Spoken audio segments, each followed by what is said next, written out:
जावेद कुरैशी साहब भाजपा के नेता हैं या नहीं? मैं ये भी नहीं बता सकता उसमें। मुझे ये पता नहीं उनके पास की क्या पोजीशन है डायरेक्टली। मैं ना ऑन करूँगा उनको, ना डिसऑन करूँगा। फिर किस बेस पे वो भाजपा का नाम लेके जो है इंट्रोड्यूस करते हैं या भाजपा की बात करते हैं? मुझे पता नहीं इसका।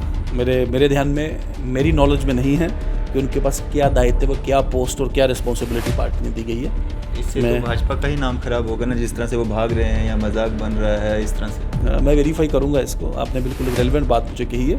मैं इसको वेरीफाई करके मैं एक डिटेल्ड स्टेटमेंट के साथ आपके पास वो डेली वेज हमने नहीं लिखा है। वो पिछली सरकारों का वो एक उनका लेगेसी थी।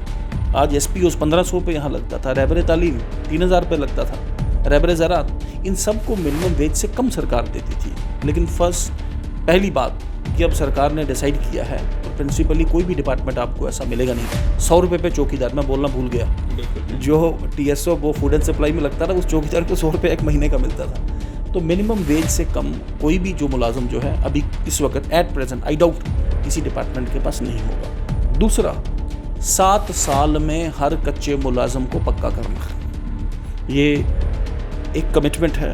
और न सिर्फ कमिटमेंट है बल्कि सुप्रीम कोर्ट ने इस पर अपनी स्टैंप लगाई। वचनबद्ध और कटिबद्ध हैं कि हर एक जो ऑनलाइन हुआ डेली वेजर उसको पक्का करना। We are committed to NYC REK ये जो आपके रहबर ज़राअत, आपके वो जो रहबर खेल, NHM, मनरेगा, SPOs के लिए देखें 18-1000 रुपया फ़िलहाल SPOs के लिए बता दूं कि एक पुराना SPO 18-1000 लेता है, जिसने 15 साल ड्यूटी दी हो। हाँ, और मिनिमम से कहते हैं 6-7-8 हज़ार रुपया, फिर भी वो कम से कम, वो 1500 से तो कम से कम ऊपर आए, न्यूनतम दिहाड़ी उसको कम से कम मिलती है।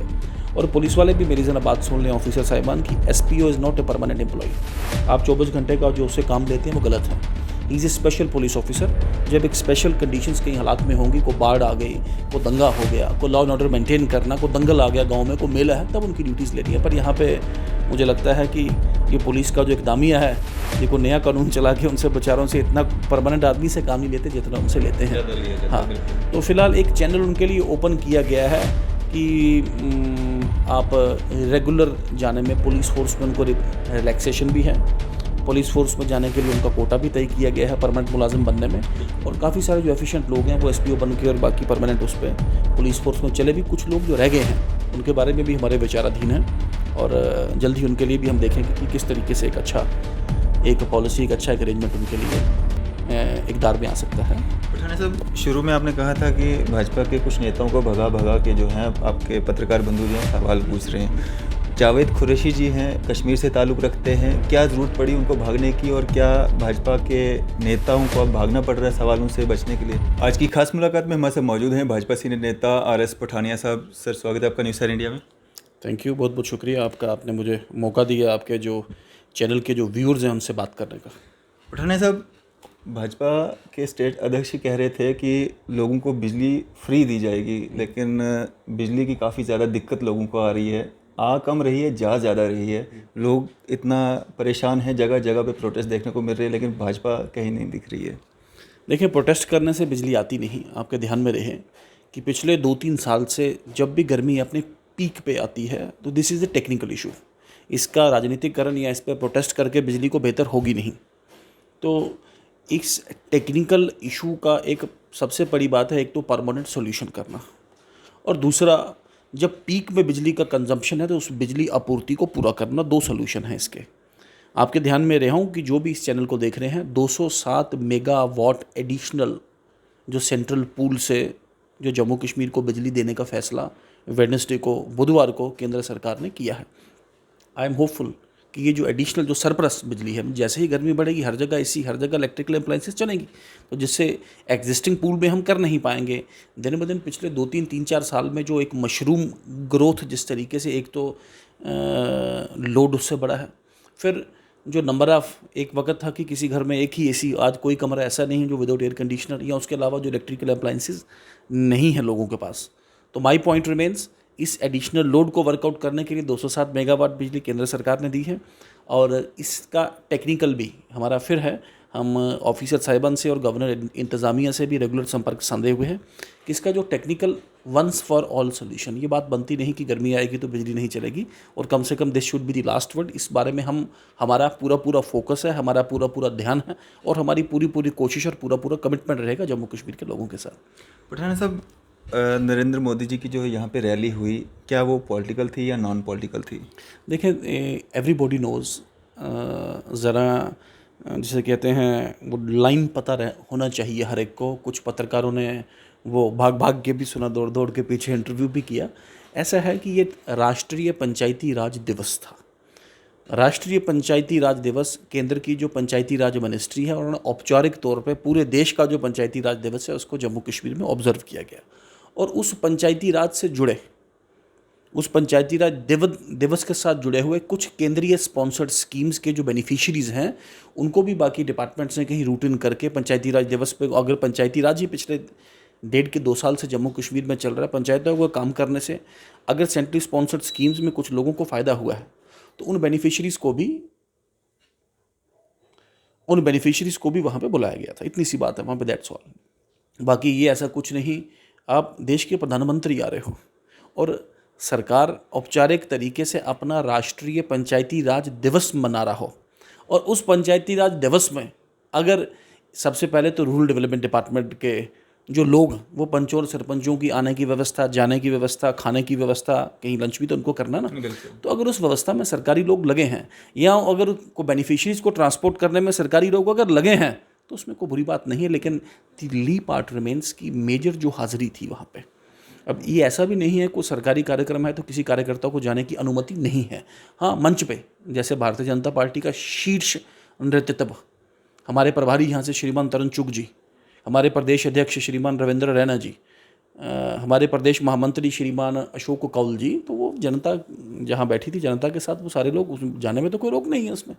तो भारतीय जनता पार्टी मैक्सिमम जो हाजिरी थी वो भारतीय जनता पार्टी के कार्यकर्ताओं की थी, लेकिन उन कार्यकर्ताओं के साथ छोटी सी हाजिरी बेनिफिशरीज़ की, छोटी सी हाजिरी पंच सरपंच साहिबान की, और जो सरकारी मुलाजम जो उसमें इसमें कोई छुपाने वाली बात नहीं, रूरल डेवलपमेंट डिपार्टमेंट और बाकी जो स्कीम्स के जो बेनिफिशरीज़ वहाँ पे आए थे, एक छोटी मोटी हाजिरी उनकी भी होगी, लेकिन उसमें कोई तिल का ताड़ बनाने वाली कोई ऐसी बात नहीं है। लेकिन आपके ध्यान में रहे कि ऐसी ऐतिहासिक रैली इससे पहले भी सरकारी कार्यक्रम किए जाते थे, इससे पहले भी सरकारी मुलाजम और सरकारी स्कीम्स के बेनिफिशरीज़ जिसे कहते हैं बड़े बड़े कार्यक्रम को, बड़े बड़े केंद्रीय मंत्री और प्रधानमंत्री के कार्यक्रमों में भी लाए जाते थे। लेकिन इतना बड़ा रिकॉर्ड रैली जम्मू कश्मीर के इतिहास में इस तपती गर्मी में पल्ली जैसे जिसे कहते हैं कि दूर दराज के पछड़े इलाका में करना, ये अपने आप में जिसे कहते हैं अनप्रेसिडेंटेड है, ये हमारा मानना है।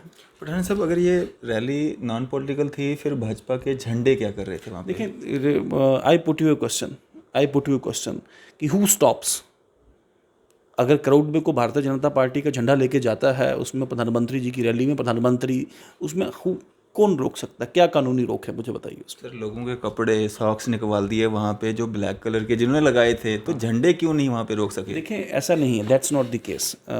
डिफ्रेंशिएट करें उसमें। काला कपड़ा किसी भी वीवीआईपी रैली में, और पर्टिकुलरली जम्मू कश्मीर जैसे सेंसिटिव क्षेत्र में, आज नहीं मैंने कई वीआईपी रैलीज अटेंड की, कभी भी अलाउड नहीं होता। काला रुमाल भी अलाउड नहीं होता, बिल्कुल। काला पटका भी मेरे सिख जो भाई हैं शायद उनको भी अलाउड नहीं होगा उसमें। That's one part. झंडा जाना या ले जाए, को देश का झंडा ले जाए, को पार्टी का झंडा ले जाए, उसमें अगर भारतीय जनता पार्टी का कार्यकर्ता जा रहा है उस रैली में, अगर वो अपने जोश में भारतीय जनता पार्टी को चीयर करने के लिए झंडा वहाँ लगा, देखें, you can put up A question, आप ऐसे कर सकते हैं। आपका सवाल इस तरीके से होना चाहिए, क्या सरकारी इंतजामिया ने कहीं वहाँ पे कोई रास्ते में झंडे लगाए, या कभी मंच पे कभी कोई ऐसे को भारतीय जनता पार्टी का कार्यक्रम वो नहीं था? लोग अगर अपनी मर्जी से झंडा लेके जाएँ तो हु कैन स्टॉप देम? कोई बोला कि मैं भारतीय जनता पार्टी का बैच लगा के जाऊँगा, तो मैं अब now I put a question to you, मैं एक भारतीय जनता पार्टी का कार्यकर्ता होने के नाते उस कार्यक्रम में था, सरकारी लोगों ने आके वो बैच एक मेरे यहाँ पे लगा दिया राष्ट्रीय पंचायती राज दिवस का, मैं क्या बोलूँ, मैं वो बैच नहीं लगाऊंगा क्या? बिल्कुल ऐसा देखिए, इट्स ए वेरी एक जिसे कहते हैं मैं बोलूँगा कि यूजलेस डिस्कशन है उसमें। There is no stop, let anybody argue with me. मैं लीगल तरीके से, संवैधानिक तरीके से कहाँ रोक है एक सरकारी कार्यक्रम में पार्टी का झंडा क्राउड में किसी को ले जाने से? हाँ, सरकार अगर लगा रही है इसका मतलब सरकार ऑफिशियल तरीके पे लगा रही है, देन इट्स वो नहीं कर सकते। सरकारी कार्यक्रम, वेरी सिंपल। कोई इसमें जानबूझ करके जो ये झंडे ले जाए गए हैं, क्योंकि हर किसी को पता था कि नॉन पॉलिटिकल पार्ट मतलब यहाँ पे जो ये रैली होने जा रही, फिर भी झंडे लेके जाना, तो आपके कार्यकर्ताओं को पता था ये पंचायती राज दिवस का दिन बनाया जा रहा है? देखें, मैंने आपको कहा, मैंने एक्सप्लेन भी किया इसमें कि मेजर जो हाज़िरी थी वो भारतीय जनता पार्टी के कार्यकर्ताओं की थी राष्ट्रीय पंचायती राज दिवस में। अब सवाल ये है कि अगर राष्ट्रीय पंचायती राज प्रधानमंत्री जी आए तो भारतीय जनता पार्टी का प्रदेश अध्यक्ष क्यों है लोगों में? This is the difference. ये पूछने वाला था मैं, आपने पहले बता दिया। सरकारी कार्यक्रम है ना भाई साहब, he can not go to the मंच। वो अब इनसे ऊपर हमारे जो यहाँ के प्रभारी हैं, राष्ट्रीय महामंत्री, बिल्कुल, जो जो पूरे कंट्री के प्रोटोकॉल में, पार्टी के प्रोटोकॉल में नंबर 2 पे आते हैं, प्रदेश अध्यक्ष, राष्ट्रीय अध्यक्ष और उनके बाद राष्ट्रीय महामंत्री, वो भी मंच में लोगों के बीच में थे। वो कितना बड़ा विषय नहीं है उसमें। पार्टी के कार्यकर्ताओं की मैक्सिमम हाजिरी थी, और पार्टी का कार्यकर्ता मफलर पहन के जाए, बैच पहन के जाए, झंडा पहन के जाए, वो कोई छोटी मोटी बात है। इसको इतना कोई विषय बनाने वाली, जिसे कहते हैं टॉपिक बनाने वाली, कोई ऐसी बात मुझे लगती नहीं इसमें। पठानिया जी, जिस तरह से रातों रात जो है पल्ली गांव का जो है वो कायाकल्प हो गया, डेवलपमेंट हुई, क्या उसी तरह से बाकी पंचायतों की डेवलपमेंट भी होगी? कई जगहों पे पंचायतें तो हैं लेकिन पंचायत घर भी नहीं है। आपने बिल्कुल ठीक कहा कि जम्मू कश्मीर पिछले 10, 20, 30 बरस से एक ट्रबल्ड, और उस 10, 20, 30 साल पहले मान लीजिए आंध्र प्रदेश, पिछले 30 वर्ष में ही आंध्र प्रदेश एक IT एक हब बन गया पूरे देश का। 30 साल पहले नहीं होगा। 1985 की, 86 की, 88 की बात करें, बेंगलोर एक बहुत बड़ा बिजनेस हब, एक एजुकेशन हब बन गया। राजस्थान कोटा वो एक अपने आप में कि पूरे देश की एजुकेशन का एक हब बन गया। तो जम्मू कश्मीर काफ़ी पीछे रह गया मूलभूत सुविधाओं में। और प्रधानमंत्री जी ने मंच से कहा, मैं चाहूँगा कि हर एक पंचायत पल्ली की तरह बने। बिल्कुल। फर्स्ट ऑफ ऑल आप देखें कि it has a international ramification, अंतर्राष्ट्रीय इसका एक कनेक्शन है पल्ली का। वो इस तरीके से कि ग्लासगो समिट, जिसमें भारत ने कमिटमेंट किया कि हम अपने कार्बन एमिशंस को डाउन करेंगे। अब कार्बन एमिशंस शहर में तो होती हैं, लेकिन कार्बन एमिशंस गांव में भी, और सबसे पहली देश की पंचायत बनी जो कार्बन न्यूट्रल बनी। तो हमारा टारगेट जो प्रधानमंत्री जी ने भी डिलीनेट किया, पूरे देश को कार्बन मुक्त करना, अपनी कार्बन एमिशंस को डाउन करना है। तो उसके लिए एक एफर्ट पल्ली पंचायत से की गई। उसके स्कूल को बेहतर किया गया, उसके पंचायत घर को बेहतर किया गया, broadband connectivity to every panchayat. This is a gospel of the government. Panchayat घर हर एक पंचायत में होना चाहिए, और है। जो नई पंचायतें हैं या कुछ पुरानी पंचायतों में भी कोई विषय के मुताबिक मुझे 99% पंचायतों में पंचायत घर हैं, और नहीं भी हैं जिनमें बन गए। अपना पंचायत घर का जो लेटेस्ट मॉडल पिछले 3, 4, 5 साल में चला, वो बिल्कुल बड़ी शिद्दत से उसमें काम हुआ है। नरेगा और FC के फंड्स पूल इन करके तकरीबन पंचायत घर सबको दिए गए हैं। ब्रॉडबैंड कनेक्टिविटी भी पंचायत को दी गई है। उसके अलावा भी आप देखें, और भी जो रिलेटेड जो ऑफिसेज वगैरह या जो भी फैसिलिटीज़ हैं या जो कैपेसिटी बिल्डिंग है, जैसे नया इंस्टीट्यूशन आया पंचायत अकाउंट्स असिस्टेंट, जितना भी टेक्निकल और खासकर IT रिलेटेड या जो रिकॉर्ड मेंटेन का काम था, वो सारे वो लोग कर रहे हैं। तो एक कोशिश की गई कैपेसिटी बिल्डिंग में। आपको ये बात अप्रिशिएट करनी चाहिए कि एक मॉडल पंचायत बनाने की और एक कामगार और एक कंस्ट्रक्टिव कदम सरकार की ओर से लिया गया। और वो कंस्ट्रक्टिव जिसे कहते हैं कदम, वो कारगर कदम की जो यात्रा जो है, इससे पहले भी था, लेकिन उसकी जो एक हाई टेक और कार्बन फ्री करने की यात्रा, वो पल्ली से शुरू की गई। और किसने शुरू की? वो प्रधानमंत्री नरेंद्र मोदी जी ने की। This is the focus. Pathania ji, लोगों को काफ़ी ज़्यादा उम्मीदें थी जम्मू कश्मीर की स्टेट जो है वो वापस मिलेगी, इलेक्शंस की बात होगी, डेली वेजर्स की बात होगी, SPOs की बात होगी, लेकिन किसी भी मुद्दे पे बात नहीं हुई। यहाँ तक कि भाजपा की जो पार्टी है या वर्कर्स हैं, उनकी भी बात नहीं हुई। देखें, ऐसा है, आपने अच्छा सवाल पूछा, और आई लाइक डिट कि ये लोगों को भी ग्लेयर में आए उसमें। We are the only political party जिसने हर विषय पे लेके टाइम ब टाइम 1994 के बाद कोई भी रेगुलराइजेशन पॉलिसी किसी भी चुनी हुई सरकार, इन दोनों कांग्रेस की सरकार भी रही, Peoples Democratic Party, Nation Conference, इन सब की सरकारें रही, लेकिन कोई भी रेगुलराइजेशन पॉलिसी इन किन्हीं भी सरकारों के द्वारा लाना तो लाना, उसकी बात भी कभी नहीं की गई। Minimum wages act, Bharatiya Janata party और मैं यहाँ आपके सामने समक्ष बैठा हूँ, मैंने बतौर खुद पहली बारी विधानसभा के पटल पे उसके फ्लोर पे बात की कि मिनिमम वेजेस एक्ट जो प्रेस्क्राइब करता है कि कोई भी आदमी कोई भी अपने घर में लगाए, अपने दफ्तर में लगाए, अपने खेत में लगाए उसको मिनिमम वेज, मिनिमम ये है ज़्यादा जितना मर्जी दे लेकिन मिनिमम इतना देना है। लेकिन यहाँ जम्मू कश्मीर में सरकार ने ही वो 500-500 रुपये डेली वेज हमने नहीं लगाए, वो पिछली सरकारों का वो एक उनका लेगेसी थी। आज एसपीओ 1500 रुपये यहाँ लगता था, रहबर तालीम 3000 रुपये लगता था, रहबर ज़राअत, इन सब को मिनिमम वेज से कम सरकार देती थी। लेकिन पहली बात कि अब सरकार ने डिसाइड किया है और प्रिंसिपली कोई भी डिपार्टमेंट आपको ऐसा मिलेगा नहीं। 100 रुपये पे चौकीदार, मैं बोलना भूल गया, जो टीएसओ वो फूड एंड सप्लाई में लगता था उस चौकीदार को 100 रुपये एक महीने का मिलता था। तो मिनिमम वेज से कम कोई भी जो मुलाजम जो है अभी इस वक्त एट प्रेजेंट आई डाउट किसी डिपार्टमेंट के पास नहीं होगा। दूसरा, 7 साल में हर कच्चे मुलाजम को पक्का करना, ये एक कमिटमेंट है और न सिर्फ कमिटमेंट है बल्कि सुप्रीम कोर्ट ने इस पर अपनी स्टैंप लगाई है और वी आर कमिटेड। मैं आपके चैनल से बताना चाहूँगा कि सिर्फ बातें करने में नहीं, लेकिन अब इनका बोझ जिसे कहते हैं वो पुरानी सरकारों ने इतना बड़ा एक विषय बना लिया कि इसका एक बहुत बड़ा एक फाइनेंशियल एक इम्पैक्ट ऐसा नहीं कि हालांकि मैं कोई गवर्नर एलजी एडमिनिस्ट्रेशन का कोई प्रवक्ता नहीं हूँ, मैं तो भारतीय जनता पार्टी का प्रवक्ता हूँ, लेकिन मैं एक कंपल्शन उनको एक एक्सप्लेन कर रहा हूँ कि जितना पैसा जम्मू कश्मीर की आमदन है उतने पैसे से जम्मू कश्मीर मुलाजमीन की सरकार वो तनख्वाह भी नहीं दे सकता। तो अब वेलफेयर का काम करना, पेंशन लगाना, सड़क बनाना, बिजली लगाना, पानी लगाना, वो कहाँ से चलेगा? हम भारत सरकार की ग्रांट एंड एड पे ही जम्मू कश्मीर अभी चल रहा है।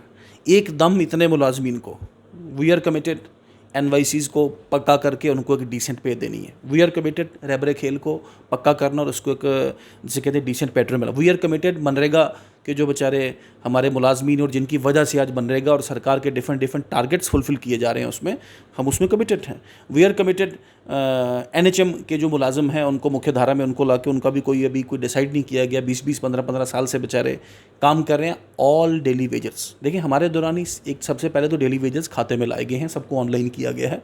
आज खाते में सरकार ने ऑन किया है कितने नंबर ऑफ डेली वेजर्स हमारे पास हैं और जितने भी लोग ऑनलाइन हुए हैं आप कमिटेड रहें, मत किसी वहम पे, मत किसी शोशा पे, मत किसी जिसे कहते हैं तमाशा पे यकीन करें। ईच एंड एवरीबॉडी, हर एक फ़िलहाल ऑनलाइन किया हुआ डेली वेजर जितना भी है पक्का भी होगा और जिस डेट से पक्का होगा उसको उस डेट का बैकलॉग भी दिया जाएगा।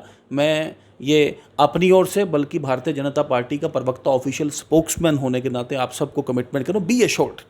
और ऐसा नहीं today is not the last day, मतलब ये ऐसा नहीं है कि प्रधानमंत्री जी गए और अब कुछ नहीं किया तो उसके बाद कुछ, दैट्स नॉट द केस। प्रधानमंत्री जी एक पंचायती राज दिवस में आए थे और उन्होंने संक्षिप्त में कहा है भाई कि जो परेशानियां आपके पूर्वजों ने, आपके दादा नाना लोगों ने भेजी हैं, मैं ये इंश्योर करूंगा कि ये कम से कम आपको ना हो। इतना बड़ा देश का आदमी अगर बात करता है तो इसमें कोई राजनीति जिसे कहते हैं कोई ऐसी बात कोई उसमें थोड़ा भी जिसे कहते हैं राजनीति करने का कोई गुंजाइश नहीं रह जाती। लेकिन वो लोग, वो पॉलिटिकल पार्टी, वो फॉर्मेशन जो बार बार चुने, जो बार बार बने और बार बार इक़्तिदार भी उनके पास रहा, लेकिन आज तक लोगों का बेसिक विषय मैंने कहा minimum wages act, time bound regularization, एक डिसेंट पे पैटर्न, यहाँ एक नौकरियाँ गवर्नमेंट सेक्टर में भी आए, प्राइवेट सेक्टर में भी आए, हर तरीके से यहाँ पे नहीं कर पाए। अभी गवर्नर एडमिनिस्ट्रेशन है यहाँ पे, कुछ ऑफिसर साहिबान यहाँ पे रूल कर रहे हैं। केंद्र की ओर से पार्टी का हमारा कोशिश है, गृह मंत्रालय का, कि इसे एक चेंज लाए, बहुत जल्दी जम्मू कश्मीर में चुनी हुई सरकार होगी। और जहाँ तक स्टेट की बात है, we are committed on the floor of the parliament, संसद के पटल पे भारत सरकार ने कहा है बहुत जल्दी जम्मू कश्मीर में रियासत होगी, जम्मू कश्मीर में चुनाव होंगे और जम्मू कश्मीर में चुनी हुई सरकार होगी, इसमें कोई संशय नहीं है। अभी पिछले दिनों गृह मंत्री जी ने कहा, मेरा ख्याल है चंद दिनों में ये परिसीमन की प्रक्रिया, डिलिमिटेशन की प्रक्रिया एक बार पूरी हो जाए और जल्दी यहाँ पे चुनाव होकर चुनी हुई सरकार होगी और फिर कोशिश करेंगे केंद्र की सपोर्ट के साथ, केंद्र के साथ एक प्रॉपर संपर्क और समन्वय बना के हम कैसे अच्छे तरीके से ये जम्मू कश्मीर में बदलाव ला सकते हैं।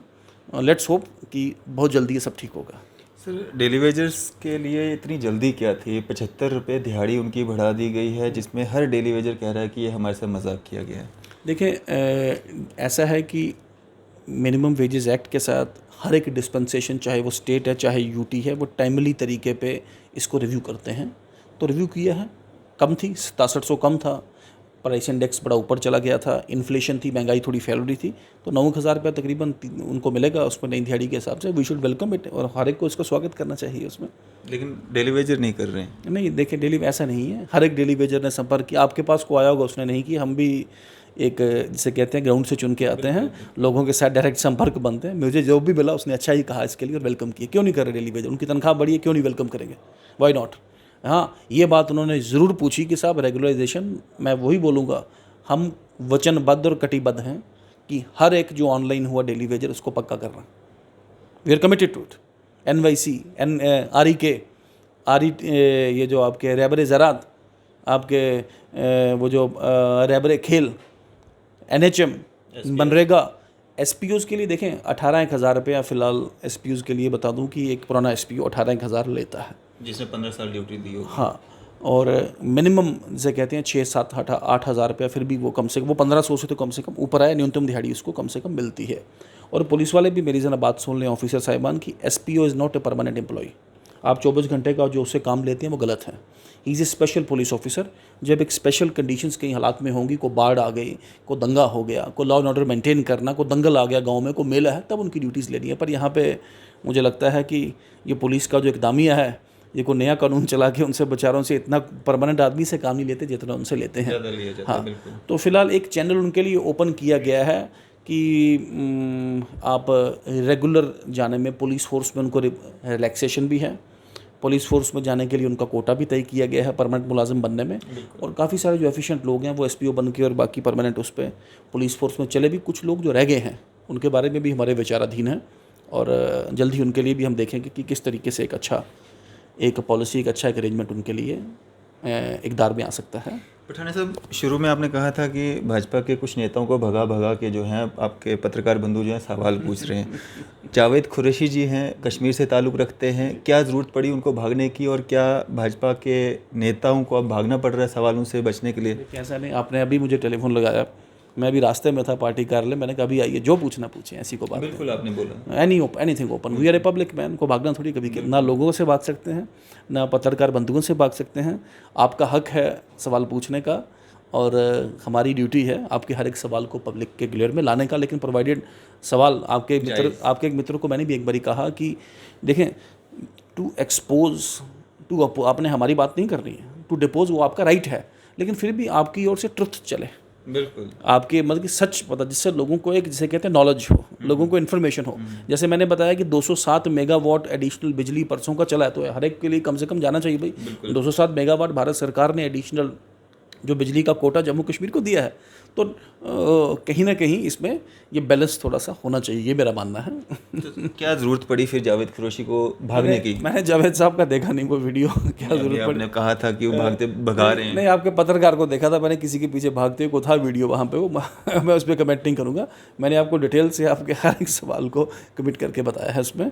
और देखें, कुछ पॉलिटिकल पार्टीज़ आजकल भी जिनके पास रहा कुछ नहीं, मुझे नाम लेने से भी कोई हर्ज नहीं, उमर अब्दुल्ला साहब, कल का PDP का, अब इतने बड़े नेता हैं, मुझे बड़ी रिस्पेक्ट है उनके लिए, बड़ी इज़्ज़त है उनके लिए।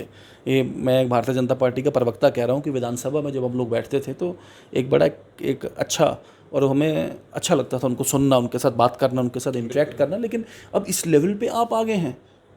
उमर अब्दुल्ला साहब का कल का अगर आप स्टेटमेंट देखें, एक आर्मी का स्कूल, एक NGO का स्कूल जो आर्मी के साथ वो कोलेबोरेशन करके बारामूला में चलाते हैं, जिन्होंने कहा है अपनी टीचर्स को कि आप उन्होंने कहा नकाब नहीं, हिजाब रखें, नकाब और हिजाब में फ़र्क है, विच आर्मी हैज़ क्लैरिफाइड। फिर आर्मी ने वहाँ की लोकल सिविल सोसाइटी को बुला के उसको सॉर्ट आउट भी कर लिया। It has been sorted out कि ऐसी कोई बात नहीं है, आपका अपना मर्जी है। और कर्नाटका हाईकोर्ट का इस पर फैसला भी आया है। बट वो अब बिजली की कटौती हर साल होती है, तो उमर साहब उसको भी धर्म से जोड़ रहे हैं कि चूंकि रोज़े इफ्तार है, भाई क्या हो गया क्या, अब इससे पहले नवरात्रे थे तो तब भी वही बिजली थी ना, या उससे पहले कोई क्रिश्चियन फेस्टिवल आएगा, गुरुपुरब भी आएगा। तो अब इस लेवल पे मुझे लगता है इतने डेस्परेट हो गए हैं कि इस लेवल की, जिसे कहते हैं राजनीति, मैं अपोजिशन पार्टीज़ को और ख़ासकर विशेषकर जितने भी प्रमुख नेता उनको भी अपील करूँगा कि बी कंस्ट्रक्टिव। इतना बड़ा प्रधानमंत्री का कार्यक्रम, इतना बड़ा एक इम्पैक्ट उसका, और प्रधानमंत्री जी कितने अच्छा मूड लेके गए और हर एक जम्मू कश्मीर के एक छोटी बात नहीं कहना कि जो परेशानी आपको आई है मैं नहीं होने, हर एक विषय में। दैट डजंट मीन ओनली नौकरी, डेवलपमेंट, दैट मीन्स विकास, दैट मीन्स बिजली, दैट मीन्स पानी, दैट मीन्स सड़क, और that means 4 dimensional fillip Jammu Kashmir के लिए। और उसके कहने के बावजूद भी आप छोटी छोटी बातों पर उसकी बात नहीं की, इसकी बात नहीं की, फलाने की बात नहीं की, ये नहीं कहा कि वो को जरा को क्रॉस एग्जामिनेशन छोड़े ना करवाने आए थे वहाँ के, हम जरा करेंगे प्रधानमंत्री जी जवाब देखे बटन दबा दबा के वहाँ पे। तो मैं फिर आपको इसमें आपके चैनल के माध्यम से मैं फिर एक बारी डिटेल से बताना चाहूँगा कि ऐसी कोई बात नहीं है। जम्मू कश्मीर में लोगों को भारतीय जनता पार्टी पे, भारतीय जनता पार्टी की पॉलिसीज़ पे, उनके प्रोग्राम पे, लोगों का मतलब है जम्मू कश्मीर की आवाम। जम्मू कश्मीर का हिंदू की बात नहीं कर रहा मैं, जम्मू कश्मीर के मुस्लिम नहीं, सिर्फ मतलब कि सिर्फ जम्मू कश्मीर का सिख नहीं, सिर्फ जम्मू कश्मीर का ओवरऑल जम्मू कश्मीर। मतलब कि कश्मीर से हम डीडीसी जीते हैं, कश्मीर में हम बीडीसी जीते हैं, कश्मीर में हमारे कॉरपोरेटर और सरपंच जीते हैं। जम्मू में हम पिछले 3, 4, 5 चुनावों से, बल्कि जम्मू कश्मीर में हम सबसे बड़े वोट शेयर वाली पार्टी हैं सिंस 2014। चाहे वो MLA का चुनाव हो, चाहे वो पार्लियामेंट का चुनाव हो, चाहे वो डीडीसी का चुनाव हो, चाहे वो बीडीसीज़ का चुनाव हो, हर चुनाव में भारतीय जनता पार्टी के मैंडेट पे बिगेस्ट नंबर ऑफ जो वोट्स हैं जो हमारे खाते में पड़े हैं। तो लोगों को हम पे यकीन है, लोग में हमारी एक क्रेडिबिलिटी बनी है, और जो मर्ज़ी कर लें ये लोग आने वाले दिनों में। मुझे लगता है, मैंने कहा इतने बड़े नेता और कहाँ आ गए। मैंने आपको उमर अब्दुल्ला साहब का एक छोटा सा एक तर्क बताया। उमर अब्दुल्ला जी की बात की है आपने, दावतें भी तो आप ही खिला रहे हो उनको। देखें, वो एक पर्सनल अफेयर है किसी का, और खिलानी मेरे वो उसके बारे में वो कमिट करें वो सिस्टम है, लेकिन वो पर्सनल किसी का पर्सनल फंक्शन है उसमें, तो वो ऐसी ही को बात थोड़ी ना। मैंने आपको कहा कि मैं भारतीय जनता पार्टी रिलेशन खराब नहीं होने चाहिए। भारतीय जनता पार्टी का विधायक हूँ, भारतीय जनता पार्टी का प्रवक्ता हूँ, लेकिन बजाते खुद उमर साहब का जो एक अच्छा एक डिबेट रहता है, वो use to enjoy and really shit. तो वो एक पर्सनल किसी ने बुलाया होगा, मैंने भी देखा वीडियो वहाँ पे चल रहा है, उस पर मैं नहीं कमेंट करूँगा उस पर। जावेद कुरैशी साहब भाजपा के नेता हैं या नहीं? मैं ये भी नहीं बता सकता उसमें। मुझे ये पता नहीं उनके पास की क्या पोजीशन है डायरेक्टली। मैं ना ऑन करूँगा उनको, ना डिसऑन करूँगा अभी। फिर किस बेस पे वो भाजपा का नाम लेके जो है इंट्रोड्यूस करते हैं या भाजपा की बात करते हैं? मुझे पता नहीं इसका, मेरे ध्यान में, मेरी नॉलेज में नहीं है कि उनके पास क्या दायित्व, क्या पोस्ट और क्या रिस्पॉन्सिबिलिटी पार्टी ने दी गई है। इससे तो भाजपा का ही नाम खराब होगा ना, जिस तरह से वो भाग रहे हैं या मजाक बन रहा है इस तरह से। मैं वेरीफाई करूँगा इसको। आपने बिल्कुल एक रेलिवेंट बात मुझे कही है, मैं इसको वेरीफाई करके मैं एक डिटेल्ड स्टेटमेंट के साथ आपके पास आऊँगा इसमें। चलें, शुक्रिया हमारे से बातचीत करने के लिए, अपना कीमती समय। थैंक यू वेरी मच, धन्यवाद, नमस्कार, आदाब। तो ये थे हमारे साथ Bhajpa spokes person RS Pathania साहब। इसी तरह की मजीद अपडेट्स के लिए आप देखते रहें न्यूज़ शहर इंडिया। मैं अरफाज अमरडैंग, कैमरामैन शाहनवाज के साथ।